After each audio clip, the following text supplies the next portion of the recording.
नमस्ते, good morning DXN.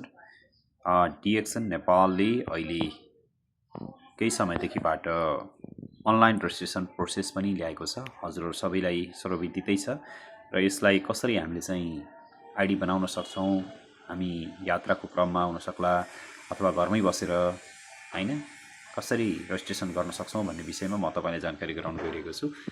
यो हजुरको मोबाइलको गुगल चम अथवा चाहिँ ल्यापटप या कुनै डिभाइसको गुगल चमबाट यसरी खोलिसके पछाडिबाट हजुरले यसको लिङ्क online.newvivekenterprises.com.np यो राखिसके पछाडि हजुरले यसरी खोल्न सक्नुहुन्छ।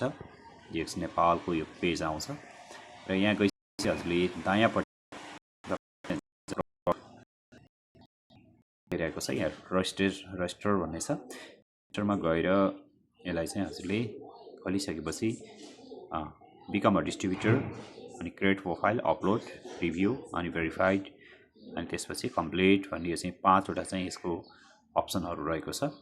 सो हजुरले यो रुल रेगुलेसनका कुराहरूलाई हजुरले पढ्न पनि सक्नुहुन्छ र पढिसके पछाडिबाट तल आइसकेपछि I have read, understand and agree, continue भनेर हजुरले गरिसकेपछि यतातिर हजुरको यहाँ देख्न सक्नुहुनेछ।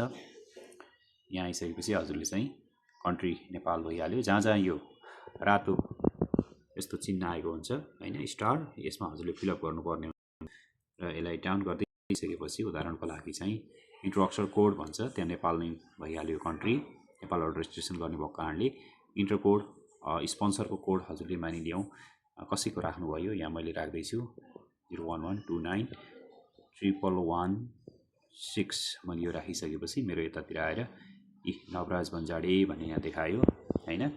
अनि यसरी हजुरले चाहिँ तल लैजान सक्नुहुन्छ।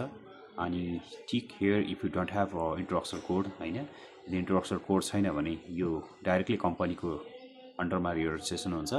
नर्मली हामीहरूसँग इन्ट्रो अक्षर अथवा स्पोन्सर कोड छ, सो हामीले यसरी राख्छौँ।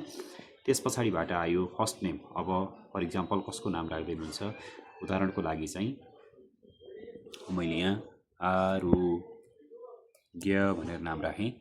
अनि त्यसपछि अप्सन नेम, मिडल नेम यदि कुमार प्रसाद त्यस्तो रहेछ भने यहाँ राख्न सक्यो, नभए चाहिँ यहाँ लास्ट नेम भन्छ हैन। उदाहरणको लागि चाहिँ मैले यहाँ के राखेँ बन्जाडे भनेर राखेँ, ADE बन्जाडे। यहाँ राखिसकेपछि फेरि मैले यसलाई चाहिँ तल झार्दै जान्छु।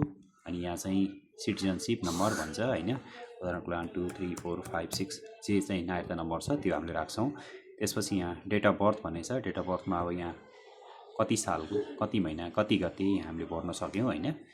त्यसै गरेर तल गइसकेपछि यहाँ जेन्डर आउँछ, मेल फिमेल के हो हैन। यहाँ हामीले क्लिक गरेर चुज गर्न सक्छौँ। नेसनलिटी हैन, अब नेपाली नै भएको कारणले यहाँ नेपाली नै देखाउँछ। त्यस पछाडिबाट यहाँ तल गएर हजुरहरूले एसएमएस र इमेल अप्सनलाई हजुरले चाहिँ लिन सक्नुहुन्छ। यहाँ तल चाहिँ एसएमएस र इमेल कुनै पनि अप्सन हजुरले राख्न सक्नुहुन्छ। यहाँ मोबाइल नम्बर तल राख्नुपर्ने हुन्छ। उदाहरणको लागि यहाँ हजुरले चाहिँ 9857036227 भनेर मैले राखेँ।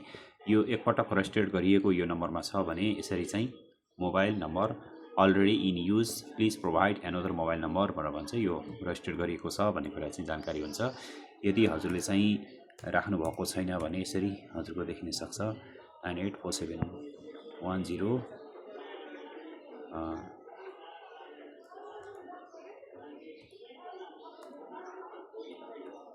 यस्तो भयो भने हजुरको चाहिँ